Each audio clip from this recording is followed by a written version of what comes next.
Yo creo que ha hecho varias preguntas, pero sumamente interesantes todas. Lo primero es que la incidencia aumenta a medida que somos capaces de detectar más tempranamente e identificar lo que nosotros en la clínica llamamos diagnóstico. Ahora, en los últimos 10 años, se ha hecho un arduo trabajo en República Dominicana para que los profesionales, sobre todo los pediatras, tengan la capacitación para identificación temprana de los signos precoces del autismo, que creo que es interesante que Fiallo le pueda comentar sobre esos signos precoces, pero quiero dejarle al público oyente, porque nos escucha todas personas, 3 áreas que tenemos que tomar en cuenta en el desarrollo: la parte de la comunicación, la parte del lenguaje y el comportamiento. Cuando un niño tiene esas 3 áreas que está diferente a lo que usted está acostumbrado a ver, a lo que usted acostumbra a ver a un sobrino, a un hijo anterior que ha tenido, tiene que llamarle la atención. Y usted tiene que insistirle al pediatra si el pediatra no está muy sensible. Claro, decimos que en la pediatría hemos avanzado, tenemos la cátedra de psiquiatría infantil para pediatras, nos falta todavía, pero en los últimos 10 años ha habido una evolución donde se detecta más tempranamente estos signos precoces, que lo he dejado para que Fiallo lo comparta con ustedes. Y, por supuesto, mientras más tempranamente diagnosticamos, identificamos, pues la incidencia va a aumentar porque empezamos a registrar. O sea que, como usted dice, no es que tuvo la casualidad, la suerte que encontrar ese tipo de situación en su consulta, sino que seguro tienen más herramientas para diagnosticar. Ahora bien, doctor, quiero aclararle que a veces hemos también... nos hemos colocado en una posición de empezar a hacer diagnósticos de autismo en chicos adolescentes. Entonces, esto es de sumo cuidado, porque creemos que hacer una valoración del trastorno del espectro autista es con un test psicológico, y esto no es tan sencillo. Las evaluaciones específicas para evaluar esta condición siguen siendo clínica. Un clínico con expertise, con experiencia clínica lo suficientemente sólida para que se dé este diagnóstico. Entonces, a veces vamos a buscar ayuda y nos dicen, a mí nunca me habían dicho, pero yo soy autista. El tener un comportamiento autístico no quiere decir que usted tenga la condición. ¿A partir de qué edad, doctora? Porque usted dice en adolescentes hacer el diagnóstico. Sí, muy buena pregunta. Los primeros 3 años de vida están los signos precoces y tempranos. ¿Cuáles son, Fiallo? Me gustaría que lo pudiera compartir. Bueno, buenos días. Buenos días, gracias por la invitación. Empezamos a ver algunos signos desde muy temprana edad. Principalmente no vemos la socialización, vemos que estos niños se mantienen muy aislados, vamos a cumpleaños o simplemente lo llevamos a alguna plaza y vemos que le molesta el ruido, son hipersensibles con los ruidos. También vemos que no le gusta mucho el contacto físico, no vemos que le guste mucho que papá y mamá lo carguen, el contacto visual lo llamamos y no nos responde. No conseguimos el contacto, vemos que ya tiene 1 año y no logra decir mamá o papá. También empezamos a ver otros signos como la alimentación. De repente empiezan a dejar de comer, comían de todo y de un momento a otro solamente se vuelven muy selectivos con algunos alimentos. La hipersensibilidad también física, o sea, la sensibilidad, empiezan a tener dificultades con las texturas, no le gusta, por ejemplo, lo áspero o lo suave, lo mismo con los alimentos, solamente le gustan las cosas sólidas. Empiezan algunos a tener diferentes conductas también autolíticas, o sea, se empiezan a golpear, se jalan el cabellito, se ponen muy irritables. ¿Por qué? Porque como no tienen lenguaje, no se logran comunicar con nosotros y no sienten que nosotros los entendamos.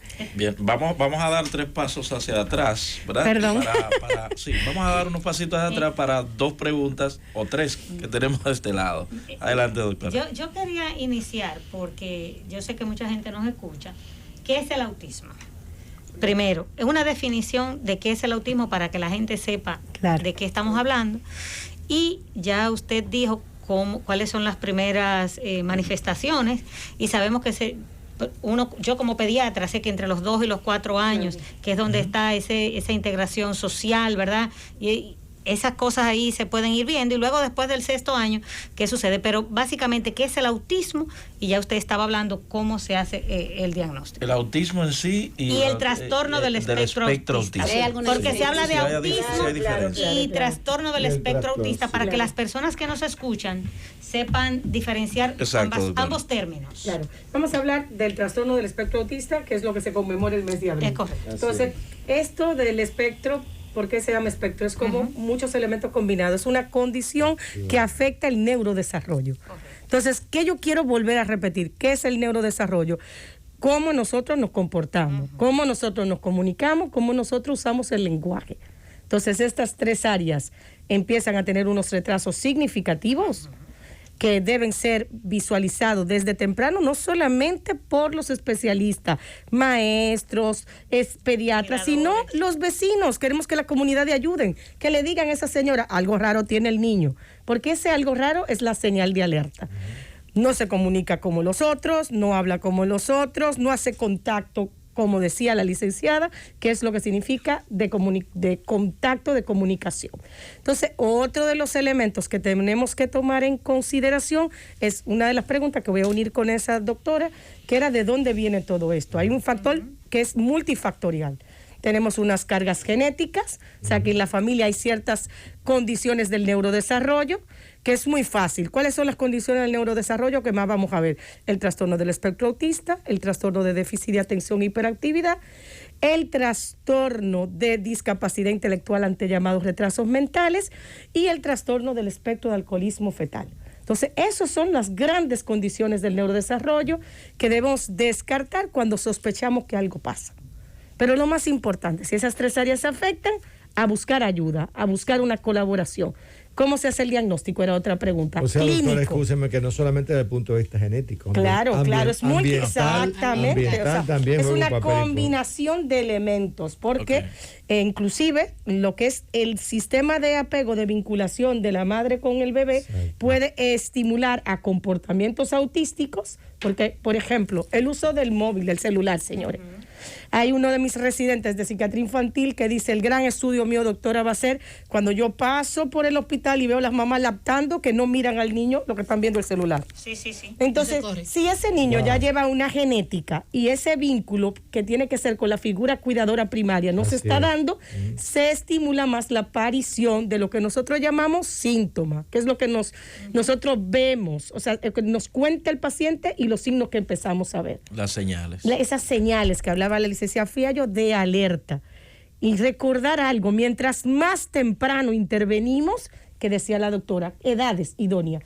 La edad que yo creo que es un universo para que me llegue el paciente son los primeros 4 años de vida.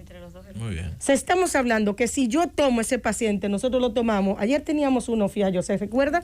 Un paciente que nos ha crecido, ya está en la universidad. Importante que escuche, estos niños pueden evolucionar y evolucionar bien. Correcto. Entonces está el adulto con una condición. Interesante lo que dice, doctora. A veces se cree que van a ser, no. Si son más inteligentes, si tienen más memoria, puede haber 1% de ellos que están por encima de la media en inteligencia y otros que están por debajo de la media, pero la mayoría pueden estar con situación promedio de nivel cognitivo, pero con ciertas peculiaridades en el lenguaje o en algunas áreas del aprendizaje. Es lo que la experiencia clínica no ha demostrado y lo que la evidencia en las publicaciones científicas te están dando continuamente. Entonces, ¿qué queremos como dejar muy, muy claro en todo esto? Intervención temprana se va a basar en hacer una alianza en que podamos detectar estas señales de alerta y que podamos hacer diagnóstico. ¿Qué requieren el diagnóstico?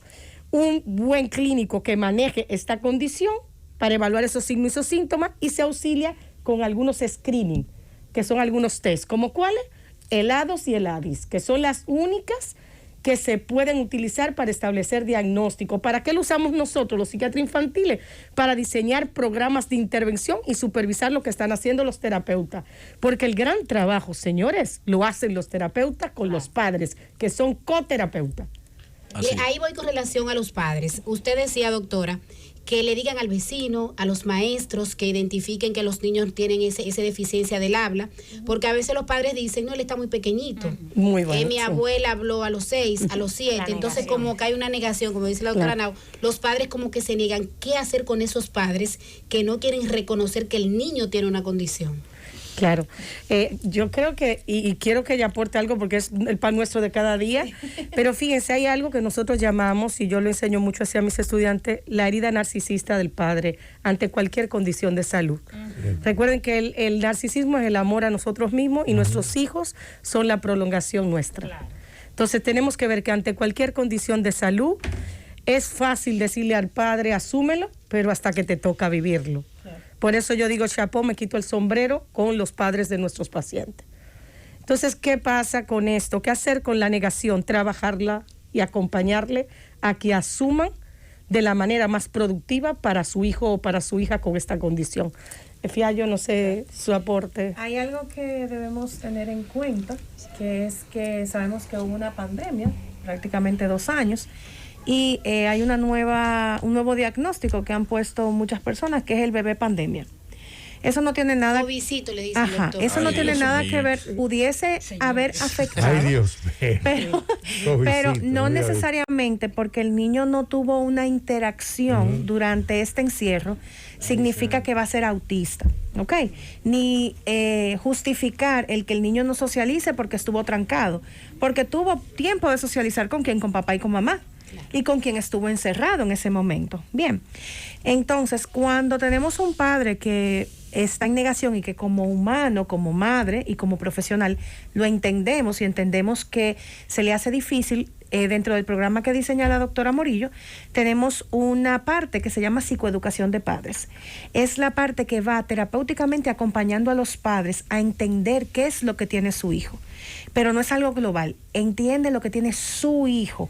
Es un programa para su hijo, preparado en base a la condición y a las afecciones que tiene dentro del neurodesarrollo su hijo. ¿Es la psicoeducación? Sí, la psicoeducación. Va encaminado con las terapias. O sea, va junto. Cada caso en particular. Claro. Cada caso particular. No es una terapia grupal, sino es una terapia que se trabaja a la familia.